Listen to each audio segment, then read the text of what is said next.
All right, guys, let's go over the homework from last night. This was our money market graph. I'm gonna drop this guy right in the middle right here. So what we were looking at was the money market. They give you a description of types of demands for money. Nowadays, we only use transaction demand and asset demand, but you know, whatever. This is the really old document that I found in my classroom. So let's scroll this bad boy down. Number one, suppose the Federal Reserve increases the money supply to buy government treasuries. All right, what happens to the real interest rate? If the Federal Reserve increases the money supply, and our money supply is vertical at the amount that the Federal Reserve sets, let's increase it. So money supply goes to the right. So our nominal interest rates are going to drop. So what happens to the interest rate? Interest rates decrease. B, what happens to the quantity of money demanded? Well, if originally we're right here and now we're right here, the quantity of money demanded is going to increase. Why? Why invest money if the interest rates are falling? The opportunity cost of holding money in your pocket is the interest rate that you're giving up. So if interest rates are falling, why bother? The quantity of money that you're going to hold in your pocket is going to increase. So the quantity demanded increases.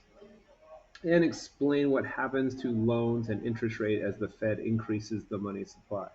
All right, so if the Fed increases money supply, interest rates are going to go down.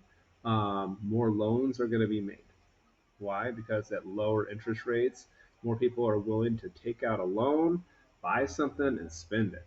That's going to be the important part of tomorrow's lecture or Monday's lecture.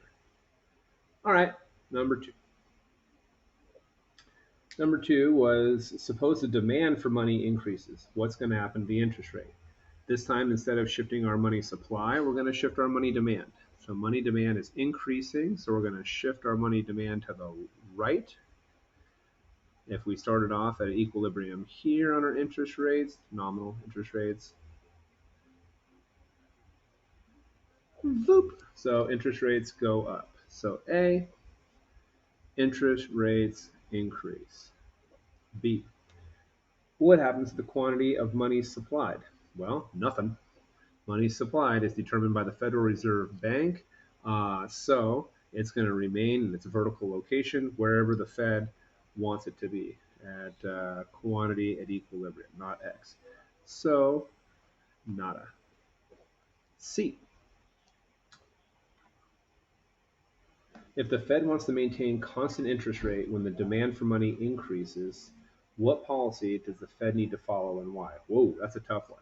So we originally at this equilibrium right here, but then money demanded, should have made my graph longer, but then money demanded increase, which pulled up our interest rates, right? So if the Fed wants to keep interest rates constant at this level, why not just increase the money supply? By increasing the money supply, they'll bring back those interest rates back down to their initial location. Explain what policy the Fed needs to follow. Why would they want to do that?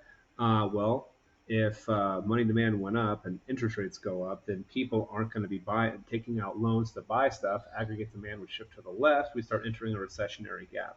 So as people needed more money and the demand grew, the Fed's trying to counter that and prevent us from going into a recession by increasing the money supply and dropping interest rates.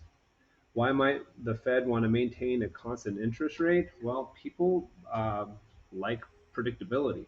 If you can plan on a predictable or constant interest rate, you're going to make much more efficient use of your money and your assets. Would that ever show up on one of my test questions? No. Hope you guys enjoyed this explanation, and I will see you in the next video.